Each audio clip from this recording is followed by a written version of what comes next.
Hello दोस्तों, JNL piston classes में आपका स्वागत है। डिक्टेशन स्टार्ट होगी 3 सेकंड बाद। स्टार्ट। महोदय कोमा, मैं अपने लिए इसे बड़ा सौभाग्य मानता हूँ कि मैं आज के इस समारोह में सम्मिलित हो सका। विराम। कुछ दिन पहले जब लोकनायक बापूजी अणे ने मेरे पास लिखा कि मैं यवतमाला आकर लोकमान्य तिलक की मूर्ति का अनावरण करूं, तो मैंने अपने लिए इसे बड़ा सम्मान माना। विराम।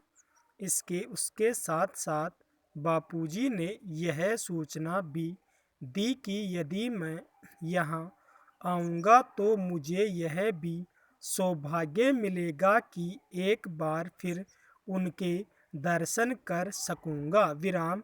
इन सब कारणों से मेरे हृदय में एक क्षण के लिए भी ऐसा विचार नहीं आया कि इस निमंत्रण को स्वीकार करने अथवा न करने के विषय में सोचूं। विराम। मैंने उसे एक आदेश मानकर शिरोधार्य कर लिया। विराम। थोड़े समय की अनिश्चितता अवश्य रही, क्योंकि मैंने लिखा था कि इधर जब आ सकूँगा तो यहाँ आऊँगा। विराम। मुझे प्रसन्नता है कि वह दिन आ गया और मैं यहाँ आकर इस शुभ कार्य में भाग ले सका। विराम। लोकमान्य तिलक की मूर्ति का अनावरण करना मेरे लिए बड़े सौभाग्य की बात है। विराम।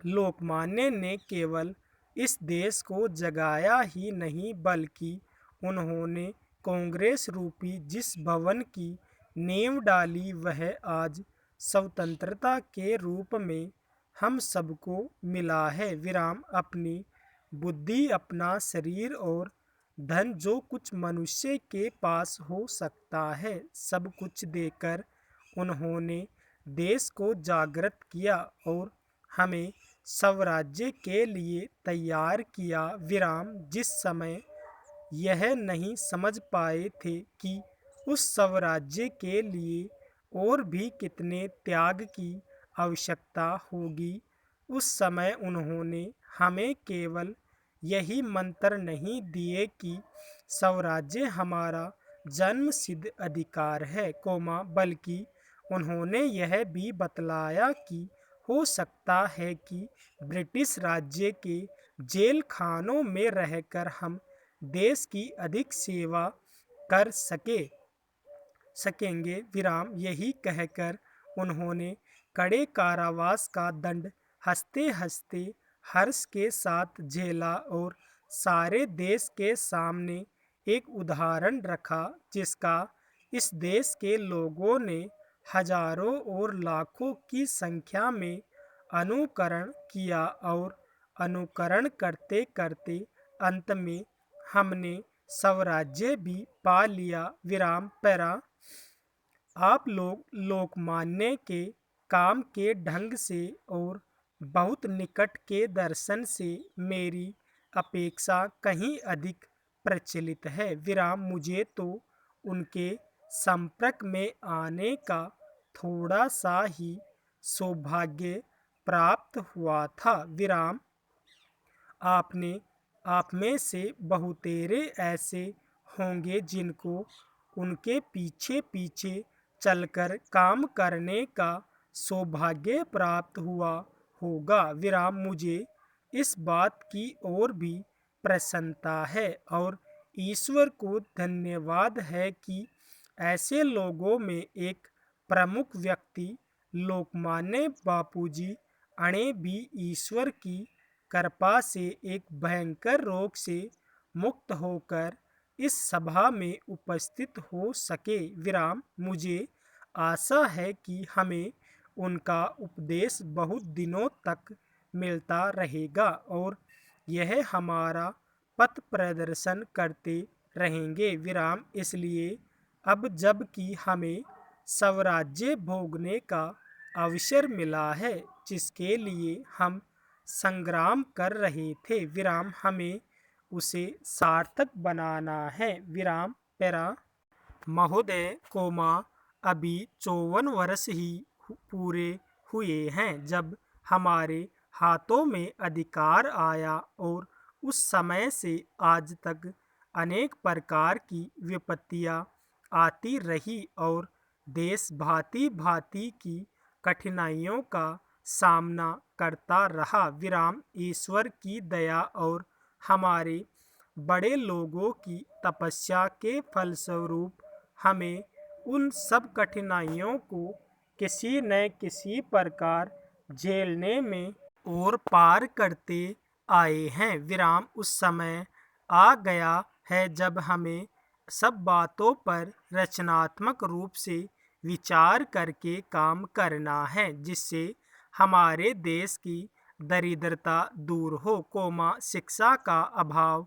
दूर हो तथा सभी लोग भरपेट खाकर, कपड़ा पहनकर, चैन की नींद सोकर सुख का जीवन बिता सके। विराम अभी हमारे सामने बहुत से काम हैं जिनको दूर करना है। विराम उसके लिए सच्चे सेवकों की आवश्यकता है जो देश के काम में उसी लगन, उसी प्रकार के त्याग और उसी प्रकार की दूरदर्शिता से लग जाए जिसका उदाहरण लोकमान्य ने अपने जीवन से हमें दिया है। विराम मुझे तो कभी कभी यह विचार आता है कि हम लोगों को इस समय जो काम करना है वह अंग्रेजों के समय से अधिक कठिन है। विराम उस समय हम सब विदेशी राज्य के विरुद्ध संगठित होकर काम करते थे और हमारे सामने दूसरा कोई प्रलोभन नहीं था। विराम जब महात्मा गांधी ने हमें सत्याग्रह के लिए आमंत्रित किया तो किसी के सामने और कोई प्रलोभन नहीं था। विराम उन्होंने यहाँ तक स्पष्ट कर दिया था कि यदि कोई व्यक्ति जेल खाने जाए तो वह इस बात की आशा न रखे कि उसके परिवार के भरण पोषण का भार किसी दूसरे पर रहेगा। विराम उन्होंने यह भी स्पष्ट कर दिया था कि मुकदमा चलने पर कोई यह आशा न रखे कि दूसरा कोई पैसे देकर या अन्य प्रकार से सहायता करेगा। विराम उस समय यदि कोई प्रलोभन था तो जेल जाने का प्रलोभन था, लाठी खाने का प्रलोभन था। विराम इसलिए उस समय मंजे हुए लोग ही आते थे। विराम वे तैयार होकर आते थे और इस काम में जुट जाते थे। विराम उनके साथ सबकी सहानुभूति रहती थी। विराम पैरा आज के काम में अनेक प्रकार के प्रलोभन हैं और बहुत लोग जब तक यह भी समझ बैठते हैं कि त्याग का युग तो गया, अब भोग का युग आया है। विराम परंतु बात ऐसी नहीं है। विराम काम करने वालों तथा देश प्रेमियों के लिए त्याग का समय कभी नहीं जाता और भोग का समय कभी नहीं आता। विराम आज के काम में अधिक त्याग भावना की आवश्यकता है क्योंकि पहले तो कोई चीज मिलने वाली थी नहीं तो प्रलोभन क्या होता। विराम यदि सामने थाल परोस कर सुंदर भोजन रख दिया जाए और आशा यह की जाए कि कोई भी वस्तु उठाकर मुंह में न रखी जाए तो